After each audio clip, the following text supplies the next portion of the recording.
Hi friends, ಎಲ್ಲರಿಗೂ ನಮಸ್ಕಾರ. ನಾನು ನಿಮ್ಮ ಪ್ರೀತಿಯ ರಘು. ಮತ್ತೊಂದು ವಿಡಿಯೋಗೆ ಸ್ವಾಗತ. ಇವತ್ತಿನ ವಿಡಿಯೋದಲ್ಲಿ ಓಲಾ ಬೈಕ್ ಟ್ಯಾಕ್ಸಿ ಮಾಡ್ತಾಯಿದ್ದೀನಿ. ಆ ಟೈಮಲ್ಲಿ ಎಷ್ಟಾಗುತ್ತೆ ಏನು ಅಂತ ನೋಡೋಣ ಬನ್ನಿ. ಇವಾಗ ಒಂದು ಆರ್ಡ್ರ್ ಬಂದಿದೆ ಬೈಕ್ ಟ್ಯಾಕ್ಸಿಲಿ. ವಿಕ್ಟೋರಿಯಾ ಹಾಸ್ಪಿಟಲಲ್ಲಿ ಪಿಕಪ್ ಇದೆ, ಮಾರ್ಕೆಟ್ 8731.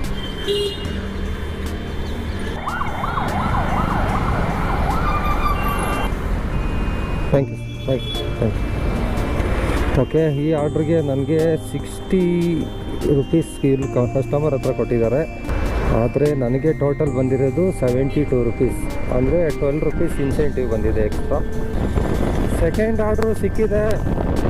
1 ಕಿಲೋಮೀಟ್ರ್ ಪಿಕಪ್ ಇದೆ, ಹೋಗ್ತಾ ಇದ್ದೀನಿ. ಡ್ರಾಪ್ ಕೂಡ 1.5 ಕಿಲೋಮೀಟ್ರ್ ಡ್ರಾಪ್ ಇದೆ ಅಷ್ಟೇ. ಓಲಾನಾ 9487 ಸರ್. 1 ಅವರಲ್ಲಿ ನಾನು 2 ಆರ್ಡ್ರ್ ಮಾಡಿದ್ದೀನಿ. 2 ಆರ್ಡ್ರಿಗೆ 112 ರೂಪಾಯಿ ಆಗಿದೆ. ಓಲಾ